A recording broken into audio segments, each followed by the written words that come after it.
1절부터 4절입니다. 마태복음 8장 1절부터 4절까지 제가 봉독을 해드리도록 하겠습니다. 예수께서 산에서 내려오시니 수많은 무리가 따르니라.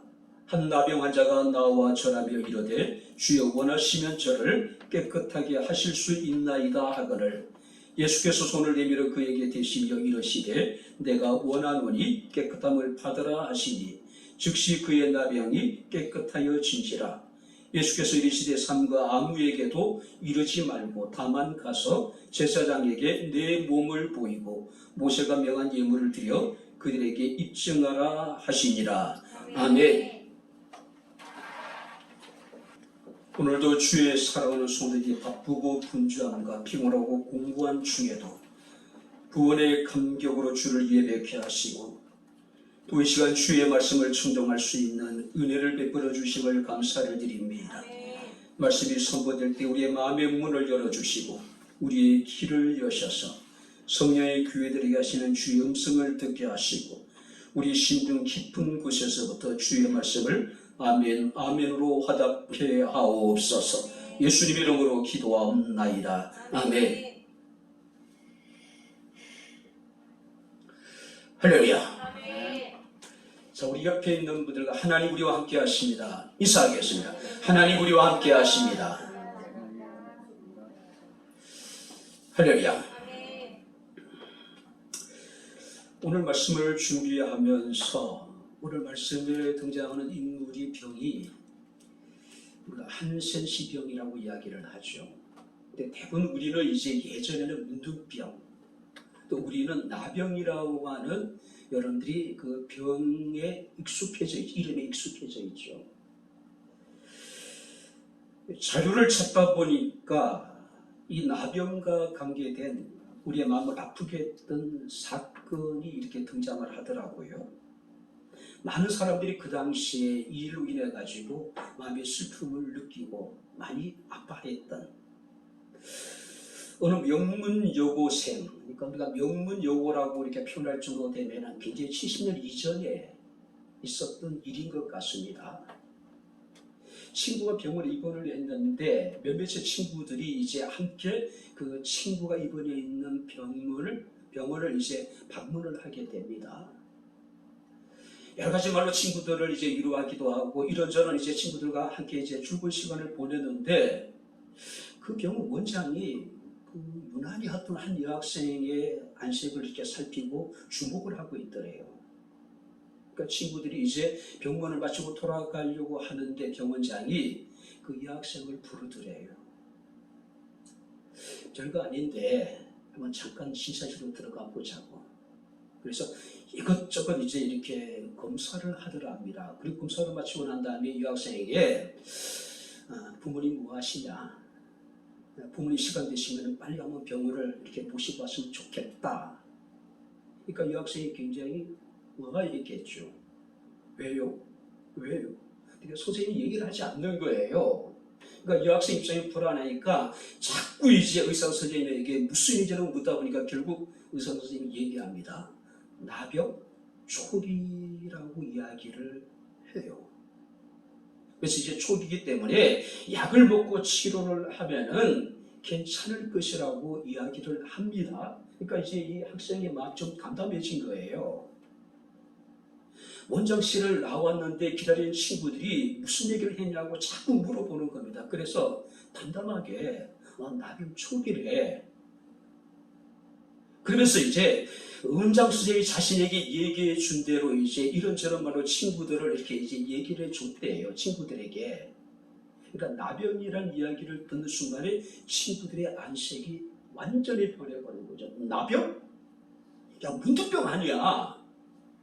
그러면서 비명을 지르면서 친구들이 그냥 도망을 가더라는 거예요. 병원 복도에서 홀로 남은 이 여학생 입장에서는 엄청난 충격이었습니다. 자신이 나병 초기라고 하는 사실도 충격이었지만 더 충격적이었던 것은 나병이라는 이야기를 듣고 비명을 지르면서 도망가 버린 친구들의 모습 속에 더 절망감을 느낀 거예요. 이 여학생은 그날 집에 들어가지 않습니다. 그리고 노트에다가 유언을 써놓고 자살을 하게 돼요. 아마 예전에는 이런 일들이 아마 적지 않았을 것 같습니다. 저희가 초등학교 다닐 때만 하더라도요, 당시는 문둥병 환자들의 괴담이 엄청 많았어요. 자전거를 타고 돌아다니면서 초등학생, 남학생들을 납치해가지고 남학생들의 어떤 특정 부위를 먹으면 나병이 난다 그러더라. 그러니 저희가 오리길에 학교를 다니는데 시골길 늘 그런 생각이 있는 거예요. 두렵기도 하고 긴장되기도 하고. 한 번도 혼자 학교를 오고 간 적이 없었던 것 같아요. 늘 친구들끼리 모여가지고 학교를 다녔던 그런 기억이 납니다. 자, 오늘 우리가 이제 본 말씀을 보게 되면은 예수께서는 마태복음 5장서부터 7장까지 계속된 산상수훈의 긴 설교가 끝나고 난 이후에 일어난 사건을 오늘 본문에 기록하고 있습니다. 자, 1절 말씀을 보시기 바랍니다. 예수께서 산에서 내려오시니 수많은 무리가 따랐다라고 이야기를 합니다. 자, 산상수훈을 통해서 예수께서는 예수를 믿는 제자들이 따라야 될 참된 가치에 대해서 교훈을 하셨습니다. 하나님 나라 백성들의 삶의 가치, 또 하나님 나라 백성들의 삶의 표준에 대해서 말씀을 하셨습니다. 그런데 그 예수님의 교훈이 지금까지 서기관들과 또 여러분 율법학자들이라든지 또 랍비들이 전해준 이야기와는 차원이 다른 이야기였어요. 한마디로 그들에게는 충격적인 교훈이었다는 사실이에요.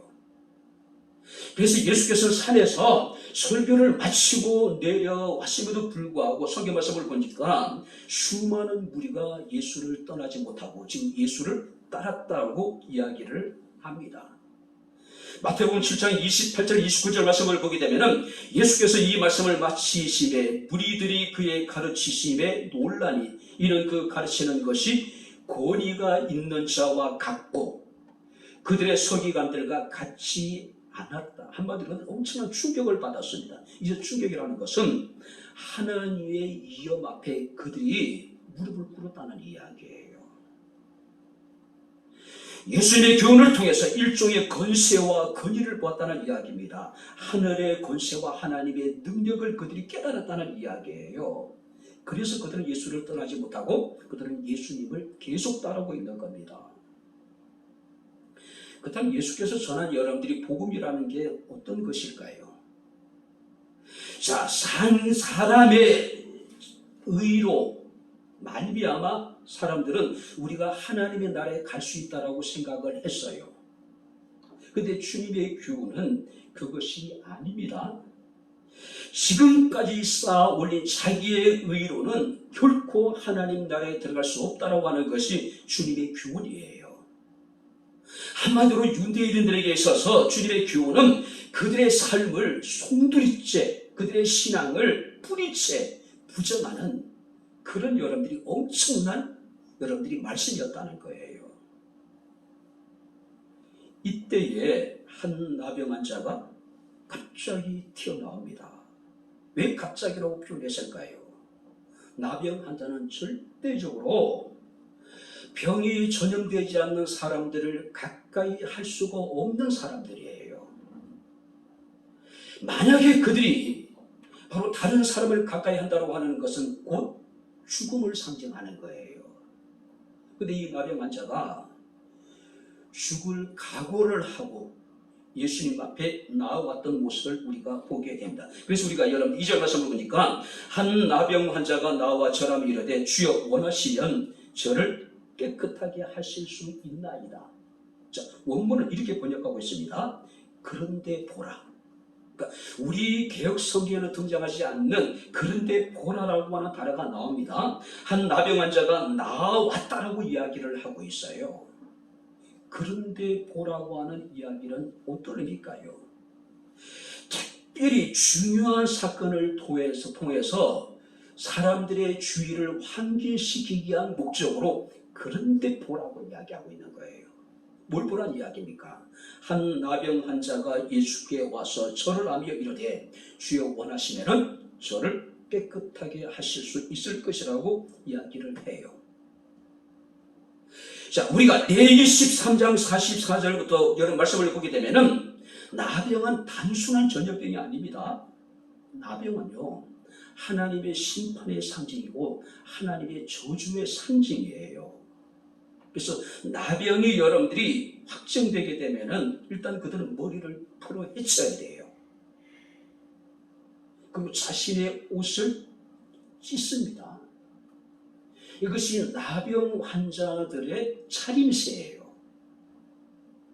뿐만 아니라 그들은 사람들을 가까이 하지 못하게 하기 위해서 입술을 가리고요, 사람을 향해서 부정하다 부정하다 부정하다 소리를 쳐야 돼요. 이것이 율법에 정해져 있는 나병 환자의 책무입니다. 이걸 하지 않으면 큰일이 나는 거예요. 나병 환자들은요, 철저하게 이스라엘 공동체에서 경계된 삶을 살아가야 돼요. 마을에서 추방을 당하고 가족에서도 여러분들이 떨어져 살아야 돼요. 그런데 나병 환자가 갑자기 수많은 무리들이 모여있는 그 예수님 앞으로 지금 나와왔다라고 하는 사실이에요. 성경 말씀을 보게 되면은 예수님의 손끝이 그에게 닿을 수 있을 정도로 가까이 지금 접근한 상태를 의미하고 있는 거예요. 이것은 이 나병 환자가 나병 환자로서 지켜야 될 율법의 책무를 다하지 않았다는 이야기입니다. 그는 스스로 자기 자신을 격리했음에도 불구하고 그는 수많은 무리 가운데 자신의 발로 나왔다라고 하는 사실이에요. 자신의 부정함을 다른 사람들에게 전염시킬 수 있는 그런 상황이 지금 발생하도록 만들었다는 이야기예요. 이 상황은 굉장히 심각한 상황이에요. 그런데 왜 이 나병 환자가 이렇게 무모한 행동을 할 수밖에 없었을까? 왜 그는 사람들의 따가운 시선과 저주와 또 증오와 혐오를 충분히 받을 수 있는데도 불구하고 예수님의 손끝이 닿을 수 있는 곳까지 그가 길을 쓰고 예수께 나아갔을까요? 간단합니다. 너무 절박했어요. 그에게는 간절함이 있었다라고 하는 거예요. 이미 그는 예수의 소문을 들었습니다. 비록 나병이라는 것이 천형이라고 여겨지긴 했지만은 그래도 불구하고 내가 예수님께 나가기만 하면, 예수께서 원하시기만 하면은 예수께서는 내 병을 고쳐주실 것이라고 하는 그런 절박함, 간절함이 그에게는 있었다라고 하는 거예요. 아마 모든 사람들은 간절함이 있었을 거예요. 모든 사람들이 그런 여러분들의 절박함이 있었을 거예요. 그러나 그것을 행동으로 옮긴다는 것은 결코 쉬운 일이 아니었다고 하는 겁니다. 내가 돌에 맞아 죽는 한이 있더라도 내가 반드시 예수님을 만나야 되겠다. 예수님이 권하시기만 하시면은 그는 내 병을 고칠 수 있을 것이라고 하는 믿음의 확신을 갖고 지금 주님 앞에 나왔던 것을 우리가 보게 됩니다. 만약에 여러분들이 이 상황에 있었다면은 여러분들은 어떻게 할까요? WHO에서 지금 경계하고 있는 것이 원충 두창이죠. 와, 선박하더라고요. 에이즈 환자가 우리 교회 안에 딱 들어왔다. 만약에 어마무시한 전염성 간이 질병을 가진 사람들이 지금 이곳에 있다라고 하면은 여러분들은 어떤 방법을 보실까요? 아무렇지도 않은 듯이 태연하게 예배를 드릴 수 있을까요? 만약에 그가 이곳에 아직까지 빈자리가 많이 있는데 다른 자리를 다 버리고 내 옆에 앉는다면 여러분들은 어떤 반응을 보일까요? 성경에 기록되지 않았지만요, 제가 생각하기에는 설교자의 상상력을 발휘해 볼 때에 그가 나병 환자라고 하는 사실이 밝혀지는 순간에 예수님 주변에 수많은 사람들이 아마 뒷걸음치지 않았을까요? 비명을 지며 도망하는 사람이 있을 수 있지 않았을까요? 성격이 좀 폭한 사람들은 아마 돌을 손에 쥐지 않았을까요? 연차로 그 돌을 던져서 그를 죽이려고. 근데 성경 말씀을 보니까 그가 엎드려서 예수께 이르기를 주여 원하시면 저를 깨끗하게 하실 수 있나이다. 근데 예수께서 뭐라고 말씀하십니까? 내가 원하노니 깨끗함을 받으라고 지금 말씀을 하고 있는 거예요. 자, 여기서 오늘 우리가 주목해야 될 말씀이 주님이 원하시면은 주님은 능히 나를 깨끗하게 하실 수 있나이다라고 하는 이 나병 환자의 이 고백입니다. 단순한 고백이 아니에요. 주님을 향한 절대적인 신앙의 고백입니다. 이 고백 속에 들어있는 여러 가지 여러분들이 의미를 우리가 이 시간 함께 살피면서 함께 은혜를 나누는 시간을 갖도록 하겠습니다. 자, 먼저 다시 한번 2절을 같이 읽겠습니다. 2절 다 같이 읽겠습니다. 한 나병 환자가 나와 절하며 이르되 주여 원하시면 저를 깨끗하게 하실 수 있나이다. 그를 예수께 절하며 주여, 주님이 원하시면 주님은 나를 능히 깨끗하게 하실 수 있습니다라고 고백합니다. 근데 마가복음 1장 40절 말씀을 보게 되면 똑같은 사건이 기록되어 있습니다. 그가 꿇어 엎드려 간구하여 이르되 주님이 원하시면 나를 깨끗하게 하실 수 있나이다. 그는 자기 자신을 예수님의 종으로, 예수님을 그는 자신의 주인으로, 즉 하나님으로 지금 고백하고 있는 거예요. 당시에 우리가 정치적으로 주라고 하는 표현은요, 오직 로마 황제에게 지칭된 그런 표현이었습니다. 근데 지금 이 여름 나병 환자가 예수께 주여, 주님이라고 지금 부르고 있는 거예요. 주님이 원하시면 저를 깨끗하게 하실 수 있나이다. 예수께서 당연히 자신의 병을 고치실 것이라고 하는 강력한 확신, 믿음, 그런 이 믿음을 가지고 있었다는 사실이에요. 여러분들이 고대 사회에서 나병이라고 하는 것은 그 나병 환자가 치료를 받는 확률은요, 죽은 사람이 다시 살아나는 것 같은 확률이에요. 그러니까 불가능한 거예요.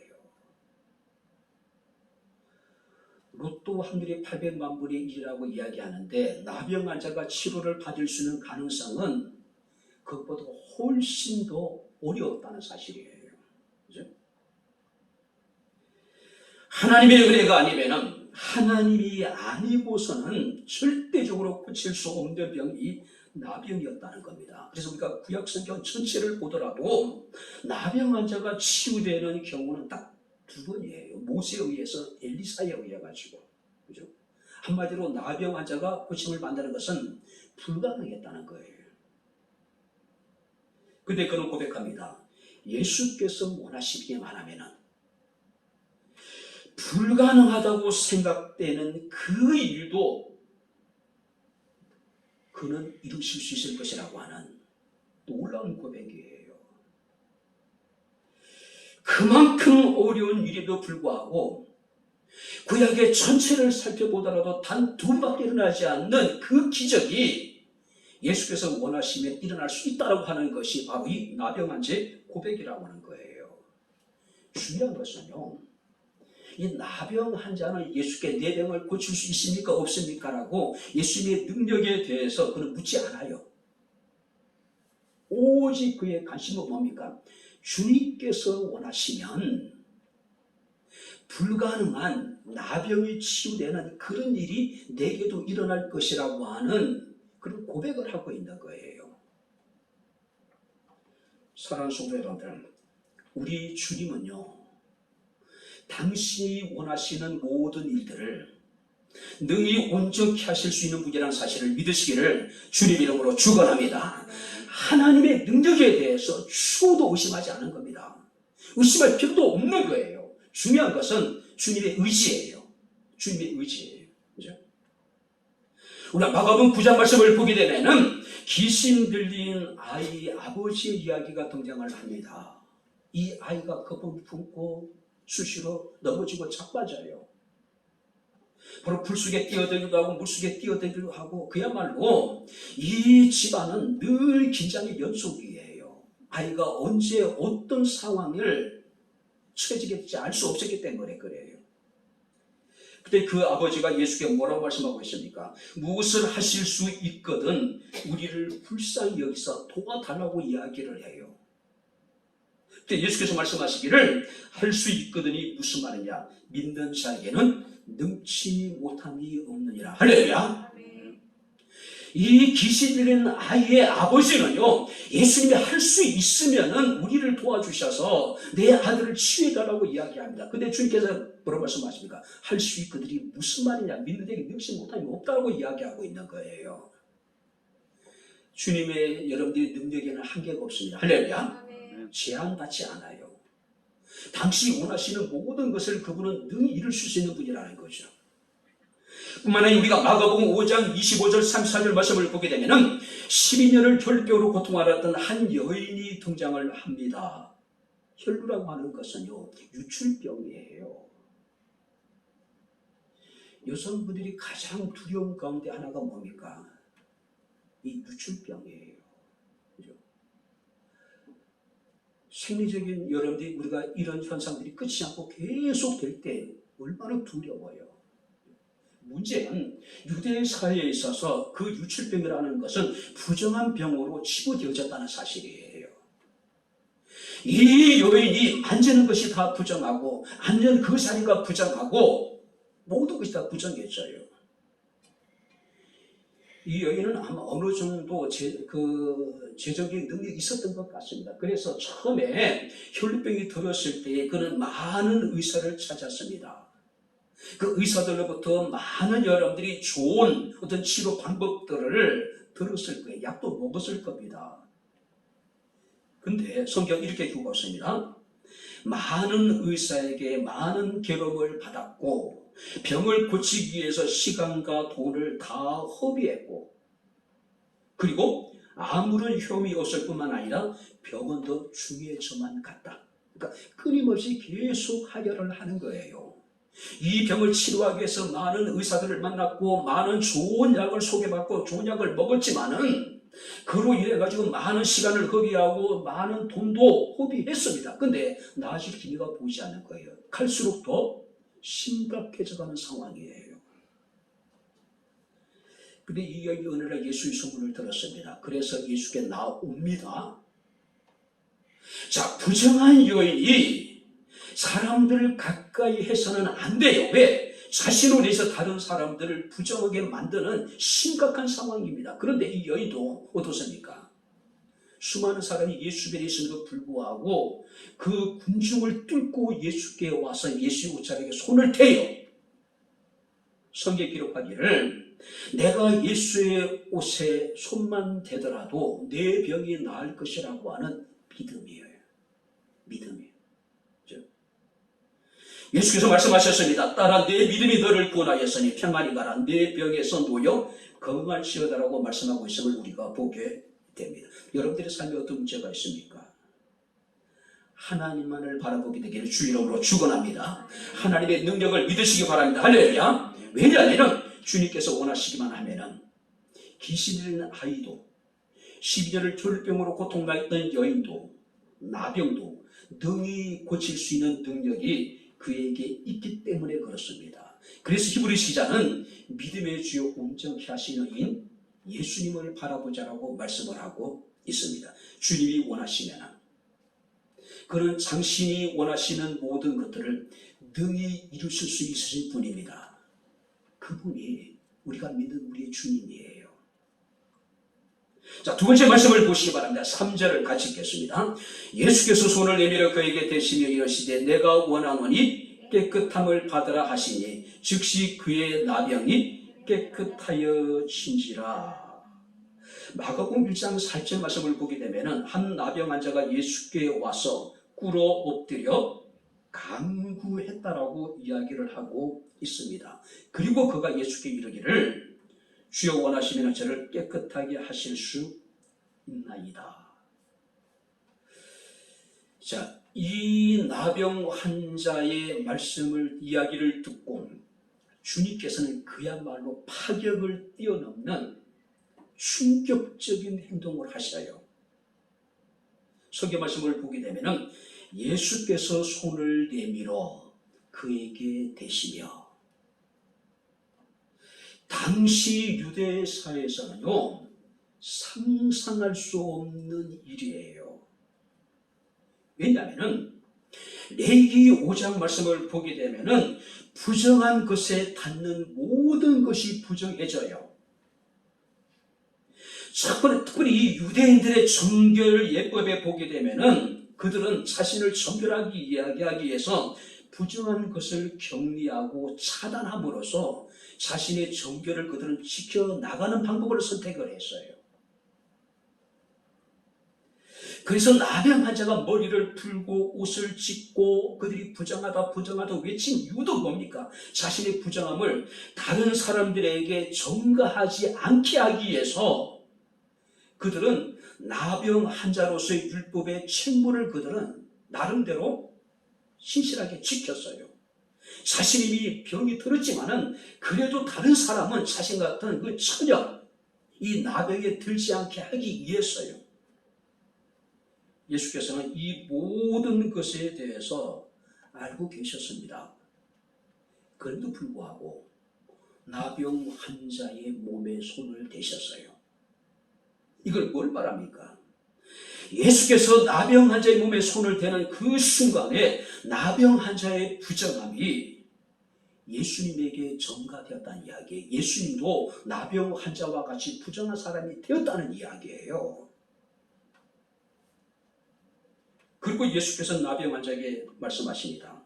내가 원하노니 깨끗함을 받아라. 여러분들이 나병 환자가 주여 원하시면 저를 깨끗게 하실 수 있나이다라고 얘기했고, 주님께서는 이 나병 환자의 여러분들이 요구에 대해서 상응하는 말씀을 하시죠. 내가 원하노니 깨끗함을 받아라. 깨끗함을 받아라. 그 즉시 나병이 나았다라고 이야기를 합니다. 자, 여기 보세요. 이것은 당시에 그곳에 모여있는 모든 사람들에게 그야말로 상상을 초월하는 충격적인 사건이었습니다. 나병 환자가 깨끗하게 되어진 것도 충격이지만 더 충격은 뭘까요? 예수님이 나병 환자의 몸에 손을 대었다는 사실이에요. 그것도 의도적으로, 공개적으로 수많은 사람들이 주목하고 있는 그 상황 속에서 예수께서는 의도적으로 나병 환자의 몸에 손을 대셨다는 사실이에요. 이것은요, 나병 환자가 깨끗해진 것보다도 더 충격이에요. 구약 성경에 여러분들이 나병 환자가 2번 고침을 받는 사건이 있었지만은 의도적으로 나병 환자의 몸에 손을 대는 일은 없었단 말이에요. 그죠? 우리 주님은요, 얼마든지 말씀으로 그를 깨끗하게 하실 수 있습니다. 할렐루야. 그래도 불구하고 그는 나병 환자의 몸에 손을 대셨어요. 우리 주님은 말씀으로 천지를 창조하신 분이고, 예수께서 말씀하실 때 물이 변하여 포도주가 되었고, 예수님 말씀하실 때에 소경 바디메어가 눈을 뜨기도 했고, 또 여러분들이 죽은 나사로가 살아나기도 했고, 거친 파도가 잔잔해지는 놀라운 일들이 벌어지기도 했어요. 그런데 주님께서는 이 시간 나병 환자의 몸에 손을 대셨다는 거예요.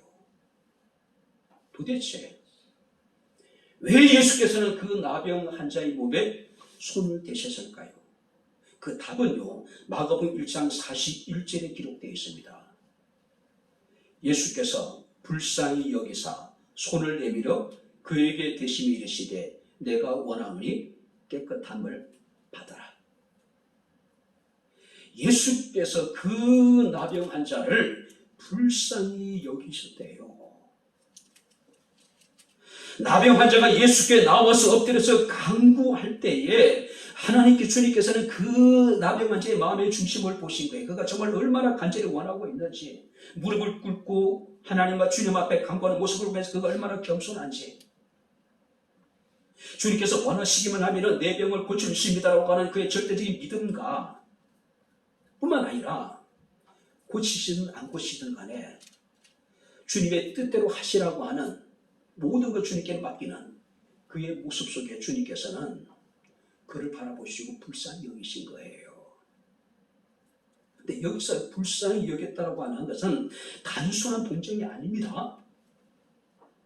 창자가 끊어질 듯한 아픔을 가지시고 그를 불쌍히 여겼다. 이것이 단장, 그러니까 창자가 토막토막 나는 심정으로 그런 아픔을 가지고 주님께서는 그 나병 환자를 바라보신 거예요. 여러분, 단장이라고 하는 이 단어가 유래된 그 과정을 보게 되면은 그 진나라 환온이라고 하는 사람이 있었습니다. 관리예요. 근데 이제 그 군사들을 데리고 장강, 양쯔강에서 배를 타고 이제 다른 나라로 사신으로 떠나요. 근데 그 환원의 희야 그 병졸 하나가 배를 타기 전에 새끼 원숭이 한 마리를 잡아와요. 근데 새끼 원숭이를 잃어버린 어미 원숭이가 그 배를 따라서 백여리를 따라오더래요. 소리를 지르면서 백여리, 그러니까 40km 이상 여기서 서울까지 따라간 거예요. 원숭이가 자기 새끼를 잡아가는 그 배를 바라보면서, 그러니까 자유를 타고 여기서 서울까지 원숭이 어미 원숭이가 따라가는 거 소리를 지르면서요. 어느 지점에 이르게 되었을 때에 드디어 어미 원숭이가 그 배에 뛰어 올라타게 됩니다. 근데 배에 뛰어 올라타는 순간에 그만 이 어미 원숭이가 혼절을 해버려요. 죽어버려요. 그래서 사람들이 어미 원숭이의 배를 가르게 됩니다. 그랬더니 창자가 토막토막 나 있는 거예요. 왜? 너무 애가 탔기 때문에. 바로 지금 주님께서는 그 나병 환자를 불쌍히 여겼다고 하는 것은 창자가 끊어질 듯한 아픔을 가지시고 정말로 그 환자를 지금 바라보고 계신 거예요. 창자가 끊어질 듯한 아픔. 예전에 우리 외가의 가운데 단장의 미아리 고개라고 하는 노래가 있죠. 미아리 눈물 고개, 님이 떠난 이별 고개. 그 가사에 보게 되면 하얀 연기 앞을 가려 눈 못 뜨고 헤맬 때 당신은 철사줄로 두 손 꽁꽁 묶인 채로 뒤돌아보고 맨발로 절며 울고 가신 그 고개요. 단장의 미아리가 한마는 미아리 고개. 그러니까 사랑하는 남편이 가족을 두고 철사줄로 꽁꽁 묶여서 맨발로 그 미아리 고개를 넘어가는 모습을 바라보는 아내의 심정은 어떤 심정일까요? 그래서 단장의 미아리 고개, 창자가 토막토막 나는 아픔을 가지고 그 남편을 바라보는, 지금 여러분들이 우리를 바라보는 주님의 심정이 늘 이러하지 않을까요? 삶에 지치고 공부하고 말할 수 없는 극한 슬픔을 가지고 정말로 치열하게 살아가는 우리를 바라보는 주님의 모습이 바로 주님의 심정이 이러하지 않을까요? 지난주는요, 하루는 요한이가 응급실에 가고 우리 집에 가 있는데 하루는 안 나갔다 응급실에 갔어요. 요한이 이제 코로나 휴증 때문에 이제 머리가 아프고 눈이 아파가지고 응급실에 갔고, 백병은 일산병원 결국 명지병까지 가가지고 이렇게 검사를 받고 약 처방을 받아가지고 다음날 또 안 나가. 다음날 응급실에 또 급히 가서 새벽에. 그 고질적인 어떤 이제 안나만이 가지고 있는, 물론 많은 여성들이 가지고 있잖아요. 아픔이 있잖아요. 그날 되면은요. 그죠? 너무 아프니까. 어렸을 때 요한이가 정말 잔병치레가 많았던가. 특별한 병은 없는데 이 열이 막 올라와요. 거의 40도까지 올라가는 겁니다. 거품을 막 품어내고 거의 그냥 이게 혼 상태까지 가는 것 같아요. 근데 응급실에 갈 능력이 없어요. 환경이 안 돼요. 갈 수가 없어요. 제가 모시고던 목사님 사모님이 간호사 출신이었어요. 사모님 요한이가 아파요. 그 사모님이 달려오셨어요. 응급 처치를 하는 겁니다. 물을 차갑해가지고 겨드랑이 같은 데 닦아주는 거예요. 가슴 쪽에는 안 된다 그래요. 왜냐하면 심장마비 일어난대요. 열이 너무 많았기 때문에. 그렇게 하룻밤을 보내고 또 이제 다음날 또 이렇게 아무렇지도 않게 또 이렇게 지나가기도 하고. 그때 부모의 심정이 어떻습니까? 차라리 내가 아팠으면 좋겠다는 생각을 아마 모든 부모들이 공통적으로 가지지 않을까요? 근데 혹자는 이러기를, 아이가 아팠을 때 부모는 아이의 고통보다 더 큰 고통을 느낀다고 이야기를 하잖아요. 지금 여러분들이 주님께서는 이 나병 환자가 겪고 있는 고통보다 더 큰 고통을 겪고 있는 거예요. 창자가 토막토막 끊어지는 듯한 그런 아픔을 가지시고 그를 지금 바라보고 계신 거예요. 예수께서는 그의 고통을 헤아리셨습니다.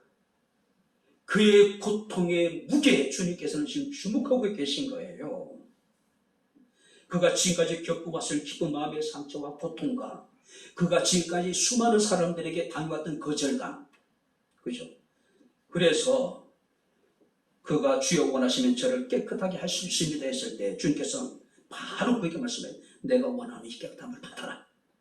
마치 이런 상황이 벌어질 것을 알고 계신 것처럼, 마치 기다리신 것처럼, 그가 와서 당신이 원하시면은 나를 깨끗하게 하실 수 있습니다라고 했을 때 주님께서 말씀하신, 내가 원하니 깨끗함을 받아라. 사랑하는 성도 여러분들은 주님의 사랑과 주님의 긍휼을 간절히 구할 수 있는 저와 여러분들의 삶이 될 수 있기를 주 이름으로 축원합니다. 주님께 나오기만 하면 주님께서 우리의 중심을 살피시고 우리가 처해 있는 상황을 아시고 우리가 겪는 고통도 우리가 사람들에게 당했던 거절감도 하나님께서 다 알고 계시지 않으실까요? 로마서 여러분들이 9장 15절 말씀을 보게 되면은 하나님께서 모세에게 이르시되 내가 긍휼히 여길 자를 긍휼히 여기고 불쌍히 여길 자를 불쌍히 여기리라. 할렐루야. 하나님은 긍휼히 여길 자를 긍휼히 여길 뿐만 아니라 불쌍히 여길 자를 불쌍히 여기신다고 이야기하고 있어요. 중요한 것은 내가 하나님의 긍휼히 여김을 받아야 될 자라는 것을 인식하고 인정하는 것. 나는 하나님의 불쌍히 여김을 받아야 될 자라는 것을 인식하고 인정하는 것. 이게 중요한 거겠죠. 만약에 우리가 출애굽기 33장 19절 말씀을 보게 되면은 나는 은혜 베풀 자에게 은혜를 베풀고 긍휼히 여길 자에게 긍휼을 베푸신다라고 말씀을 하고 있습니다. 제가 로마에 갔을 때, 바티칸에 들어갔을 때 미켈란젤로의 천지창조, 여러분들이 천장하죠. 정말 고개가 그냥 끊어질 것 같아요. 그 천지창조의 그림을 보게 되면은 하나님의 손끝과 사람의 손끝이 이렇게 닿는 장면이 나옵니다. 그때 어떤 일이 벌어지게 됩니까?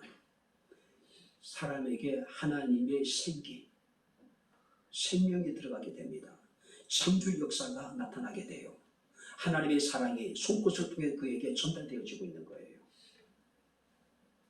예수께서 지금 이 나병 환자의 몸에 손을 대시는 순간 주님의 사랑이, 새 생명이 그에게 지금 전가가 되어지고 있는 거예요. 히브리서 4장 16절에 이렇게 말씀하고 있습니다. 그러므로 우리는 긍휼하심을 받고 때를 따라 돕는 은혜를 얻기 위하여 중요한 것은 한번 따라해 보시기 바랍니다. 은혜의 보좌 앞에 담대히 나가자. 하나님의 긍휼하심을 우리가 받기 위해서는, 때를 따라 돕는 하나님의 은혜를 우리가 얻기 위해서는 담대하게 은혜의 보좌 앞에 나아가자는 이야기예요. 아무리 주님이 나병 환자에 대한 정말로 창자가 끊어질 듯한 아픔을 가지고 그들을 불쌍히 여기는 마음이 있더라도 그들이 주님 앞에 나오지 않았다면, 주님께 구하지 않았다면 이런 일은 벌어지지 않았을 거예요. 그죠? 바로 이 나병 환자는 주님께 달려나갔습니다. 엎드려 간구했습니다. 주님이 원하시면 나를 깨끗하게 하실 수 있습니다. 주의 긍휼을 구한 겁니다. 주의 자비를 구한 거예요. 사랑을 원한 겁니다. 은혜를 원했어요. 그것에 대한 주님의 반응은 뭡니까? 그를 불쌍히 여기셨다. 창자가 끊어질 듯한 아픔을 가지시고 그를 바라보시고 그를 불쌍히 여겼다는 이야기예요. 하나님의 긍휼하심과 때를 따라 돕는 은혜를 우리가 얻기 위해서는 하나님의 보호자 앞에 나아가야 됩니다. 이 시간 주님 앞에 나온 여러분들에게 하나님의 이 사랑이, 주님의 이 긍휼하심이 함께할 수 있기를 주 이름으로 축원합니다. 그랬으면 좋겠어요. 자, 마지막으로 성경을 보시기 바랍니다. 자, 2절로 다시 돌아가겠습니다. 한 나병 환자가 나와 절하며 이르되 주여 원하시면 저를 깨끗하게 하실 수 있나이다 하거늘, 주님이 원하시면은 저를 깨끗하게 하실 수 있습니다. 근데 그 이면은요, 주님이 원하시 않으시면은 내 병을 고치지 않으셔도 괜찮습니다. 그가 원했던 건 뭡니까? 철저하게 자신의 원함이 아니라 주님의 의식, 주님의 원하심을 그가 지금 구하고 있는 것, 주님이 원하시는 대로 행하라는 이야기예요. 자신의 원함이 우리에게는 더 중요합니다. 주님의 원하시는 것은 우리의 늘 관심 밖의 일이에요. 일이 우선순위에서 항상 뒷전이에요. 근데 지금 이 나병 환자는 절박한 심정이에요. 정말 간절한 마음으로 주님 앞에 나왔음에도 불구하고 그의 주된 관심은 뭡니까? 자신이 원하는 것이 이루어지는 것이 아니라 주님이 원하시는 대로 주님께서 행하시기를 지금 원하고 있는 거예요.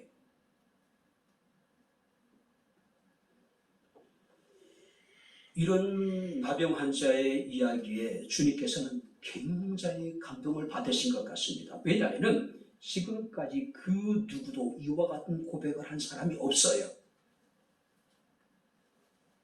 우리의 기도를 보게 되면 대부분 여러분들이 간구잖아요. 무엇인가를 내가 원하는 것을 우리는 하나님 앞에 끊임없이 아뢰잖아요. 그것이 마치 기도의 전부인 것처럼. 근데 이 나병 환자는 그렇지 않아요. 정말로 자기 마음속에는 내 병을 고치고자 하는 정말로 간절함이 있었습니다. 애절함이 있었어요. 절박함이 있었어요. 근데 그가 구한 것은 뭡니까? 주님의 뜻대로 하시란 이야기예요. 주님의 뜻대로. 그죠? 그는 자신의 이 병이 오직 하나님만이 고칠 수 있다는 것도 알았습니다. 그 누구도 자신의 병을 해결할 수 없다는 사실도 알고 있었어요. 주님을, 여러분들이 예수님을 주라고 부르는 것은 당신은 나의 주님이시나 당신은 하나님이다, 그런 고백을 하고 있는 겁니다. 그럼에도 불구하고, 능히 자신의 병을 고칠 수 있는 분임에도 불구하고 그는 내가 원하는 대로 하지 마시고 주님이 원하시는 대로 행하시기를 원합니다. 우리는 이 나병 환자의 고백 속에 우리의 삶의 방향성을 우리는 발견하게 됩니다. 우리의 삶의 방향성. 그죠? 그분의 원하심, 그분의 뜻하심, 그것을 이루는 삶, 바로 이것이 그리스도인의 삶이에요. 우리가 그리스도를 주로 고백하는 사람들은 이 믿음으로 살아가는 사람들입니다. 할렐루야! 일방적으로 우리가 무엇인가를 청구하듯이 청구서를 하나님 앞에 내미는 것이 믿음이 아니에요. 물론 그런 원함이 우리에게 있지만은, 간절함이 있지만은, 하나님의 뜻대로 이루시기를 원합니다. 주님의 뜻대로 하십시오라고 모든 권리를 주님께 양도하는 것, 포기하는 것, 이것이 믿음이에요.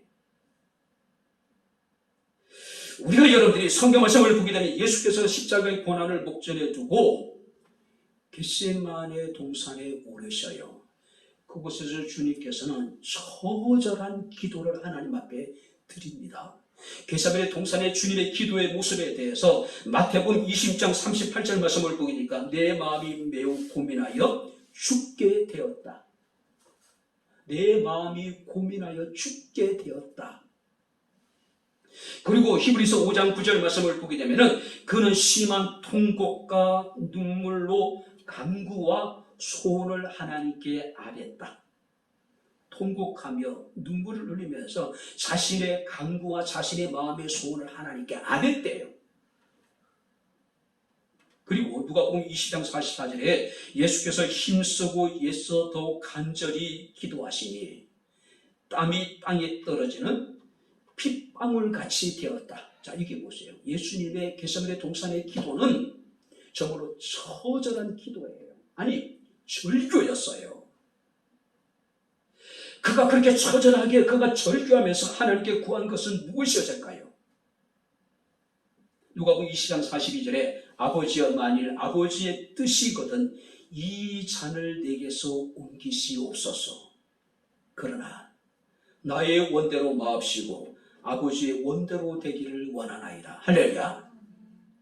이것을 구하신 거예요. 얼마나 그 고통이 중했든지 고민하여 죽게 되었다고 얘기합니다. 심한 통곡과 눈물로 간구와 자신의 마음의 소원을 아뢰었어요.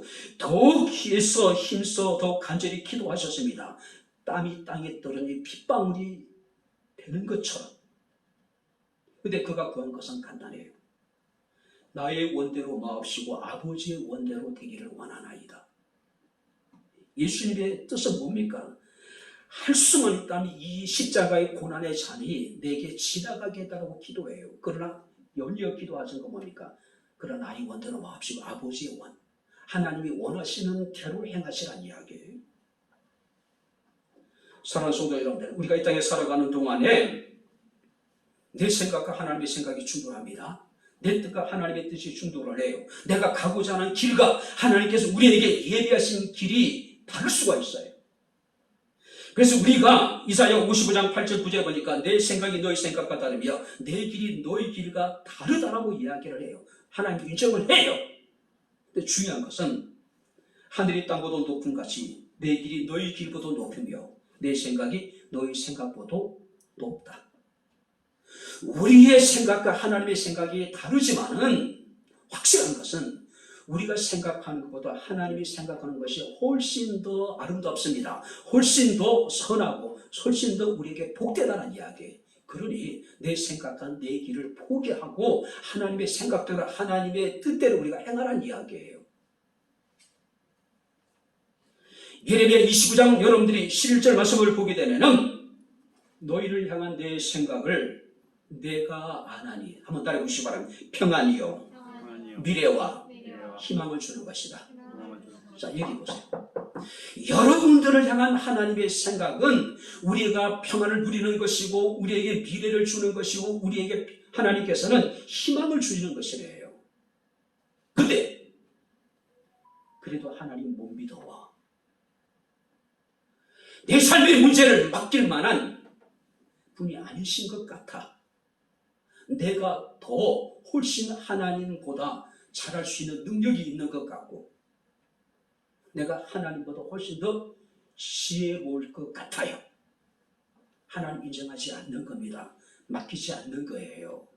끝까지 자기 생각과 자기의 뜻과 자기의 길을 고집하는 거예요.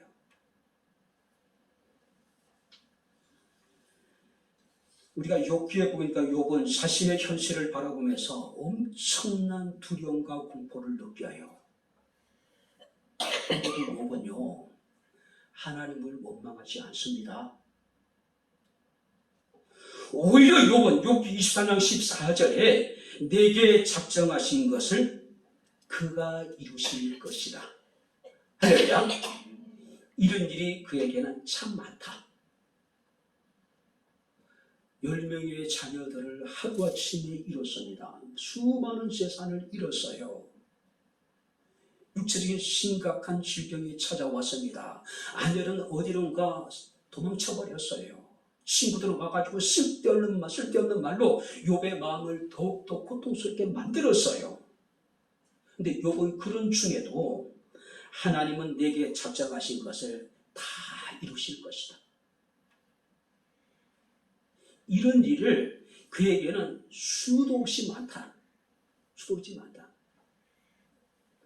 어떤 상황 속에서도 하나님의 뜻을 찾고 구하고 하나님의 뜻 가운데 순종할 수 있는 저와 여러분들의 삶이 되어질 수 있기를 주 이름으로 축원합니다. 이 나병 환자는요, 자신은 정말로 병에서 치유되기를 원했고 고침을 받기를 원했고 구원받기를 원했지만은 그가 구한 것은 주님이 원하시는 대로 하십시오. 모든 것들, 권리를 자신이 원하는 것을 주님께 다 맡겨버린 거예요.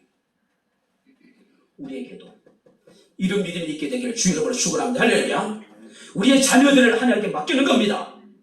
우리의 삶의 문제, 우리의 가정의 문제, 우리의 사업적인 문제를, 우리의 교회의 문제를 하나님께 맡기는 거예요. 제가 수급시에 했던 이야기였습니다. 사우나 가면 예전에, 목욕탕 가면 예전에 기증품은 주인에게 맡겨주십시오. 맡기지 않는 그 책임지지 않습니다. 맡기시길 주 이름으로 축원합니다. 할렐루야. 주님의 원대로 하십시오. 주님께 다 맡깁니다. 알아서 하십시오. 그러면 그가 책임져 주신다. 할렐루야. 할렐루야. 책임져 주세요. 이제 말씀을 마치도록 하겠습니다. 자, 정호성이라고 하는 시인이 쓴 수선화라고 하는 시가 있더라고요. 그래서 어제 정호성이 누군가 이렇게 봤더니 이제 천주교 신자시더라고요. 그리고 저랑 같은 이제 하동 사람이더라고요. 그래서 내가 하동에 이런 인물이 있었어? 원래 그 하동에 정씨 집안에 유명한 집안이 있긴 해요. 정씨. 그건 중요한 거 아니고요. 그분이 수선화라고 하는 시에 보게 되면은 시기 가운데 이렇게 있습니다. 울지 말라. 외로우니까 사람이다. 살아간다는 것은 외로움을 견디는 일이다. 가끔은 하나님도 외로워서 눈물을 흘리신다. 외로우니까 사람이래요. 외로움이 사람의 본질에 속한다는 이야기예요. 천지를 창조하신 하나님, 모든 것을 소유하신 그분도 때로는 외로움의 눈물을 흘리신대요. 그 눈물은 정말로 주님 우리를 가까이 하고 싶으신데, 우리와 더불어 함께 주님께서는 늘 하고 싶으신데 우리가 주님을 계속해서 끊임없이 거절하고 있는 거예요. 사람들은 외롭다 얘기하면은 배부른 소리라고 이야기합니다.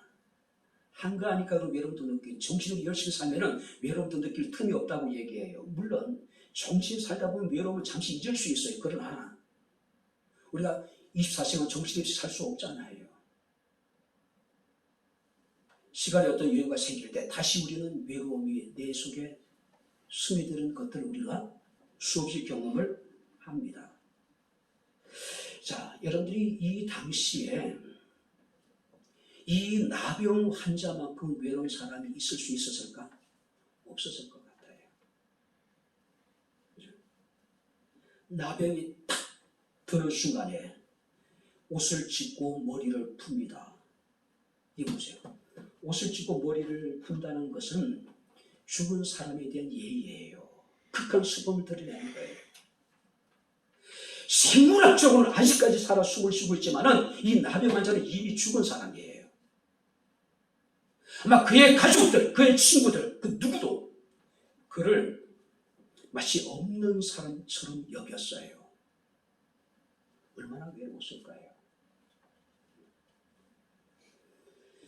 그런 나병이 드는 순간에 홀로 진영 밖에서 살아야 됩니다. 가족을 만날 수도 없고 친구들을 만날 수도 없고 철저하게 혼자가 돼야 돼요.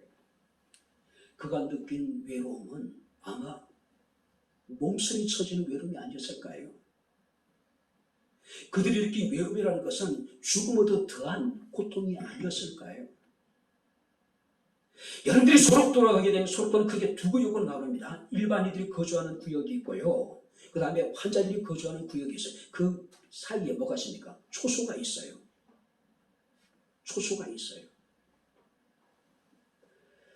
1년에 뭐 한 번인가 뭐 몇 번 정도 가족들이 소록도를 방문하는 이제 날이 있습니다.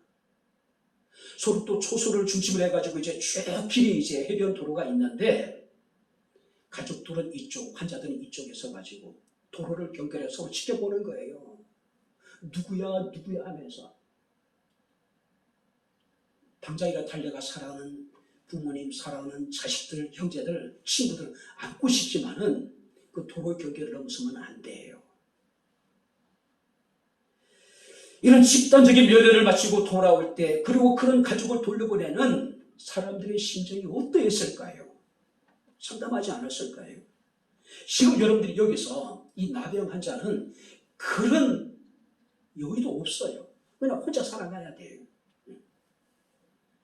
더 심각한 것은 부정하다 그들이 외쳐야 되는데 단지 육체적인 질병 때문에 그들이 깨끗이 않다는 의미가 아닙니다. 중요한 것은 그들이 하나님과 교제를 나눌 수 없는 사람들이라는 거죠. 자기 자신이 잊혀진 사람이고 가족들에게 외면당하고 이웃들에게 외면당하고 하나님에게도 외면당했던 사람들이 근데 얼마나 그들이 느낀 외로움이 컸을까요? 그죠? 상상이나 됩니까? 그때 그가 예수님을 만났어요. 그가 예수님을 만났어요. 지금까지 그 누구도 자신을 가까이 하지 않았고 그 누구도 자신에게 눈길도 주지 않았고 손길도 주지 않았는데 예수님이 그의 몸에 손을 대셨어요. 무슨 얘기입니까? 예수님이 그를 받아주셨다는 이야기예요.